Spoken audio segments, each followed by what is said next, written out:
welcome to Nerd Bites, and this is going to be my spoiler review for Season 1 of Luke Cage. Before we begin, of course, there will be spoilers, but I'm going to put them to the back end of our review, so I'm going to give my first few thoughts, and then I'm going to tell you when I'm going to have spoilers, so make sure that you don't watch that part of the video if you haven't seen the season yet. Yes, so I finally got round to watching all 13 episodes of Season 1 for Netflix's original Luke Cage, obviously part of the Marvel Cinematic Universe, and the next series on for the Netflix Marvel series, and it was another good series for me. I thought it was a really awesome series. It was fresh, it was different, the character of Luke Cage is just really awesome, very compelling, and just a real fun character to watch. Mike Colter does an excellent job as the hero for hire. I think again, Marvel and Netflix have got a really good marriage going on at the moment and making some really awesome series to watch and binge. So yeah, Luke Cage was just an awesome character, an awesome series. We've got a load of other characters as well that are really quite cool. Misty Knight as the cop, she was quite a cool character and trying to unravel things as the series go on.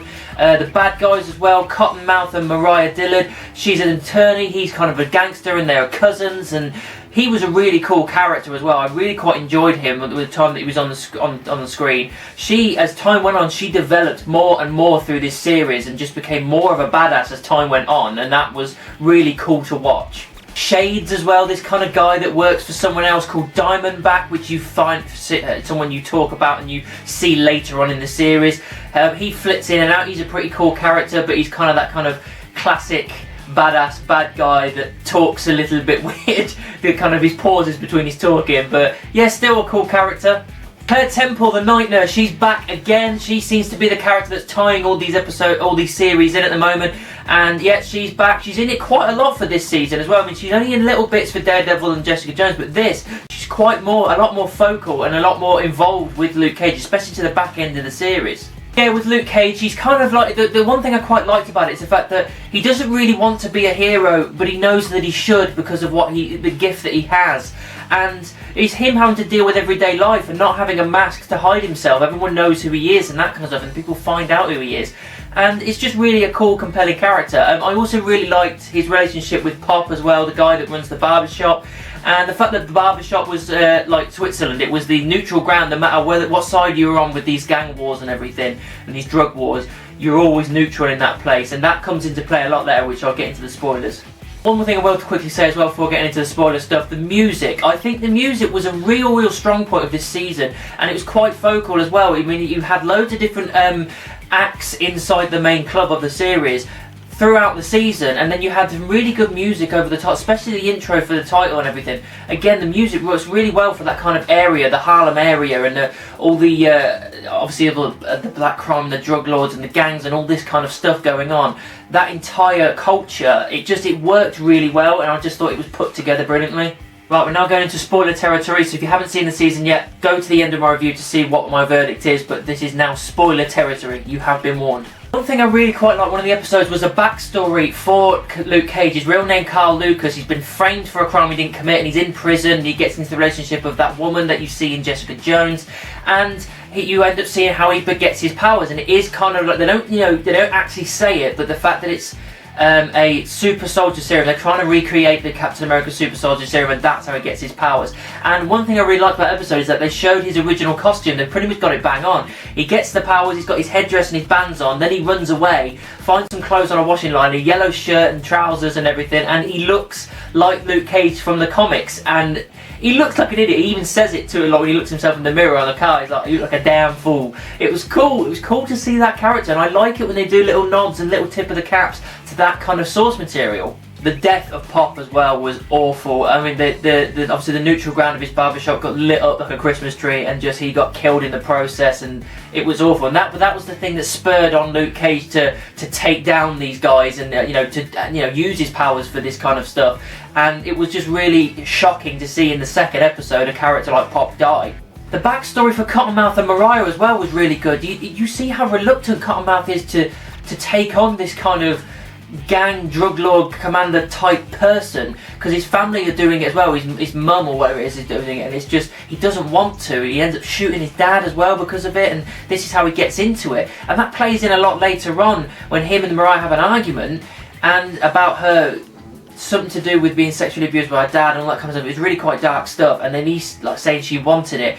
and she kills him. That for me, in the middle of the season, thinking this is the main bad guy, this is the guy that's going to be right at the end of the season, taking on Luke Cage and back and forth, and then he just gets killed by his cousin. That was a really, really good twist, but it added a good layer for her, and it was a hell of a shocker. And that obviously in turn brings in Diamondback. You hear about him through the seasons, and then eventually he comes in, and you end up finding out that he's Luke Cage's half brother, and that is the reason why he hates Luke Cage so much. He's got a personal vendetta against him, and it really kind of unfolds quite well. I really like that character. I would have said that I kind of enjoyed Cottonmouth a little bit more, but Diamondback was a lot more brutal of a character. He just did not give a shit. He would kill anybody, it just didn't matter, and that added to a really good bit of flavour there, because every time he's on screen you think, who the hell is he just going to shoot up next, because he's not afraid to kill anybody, no matter what side they're on.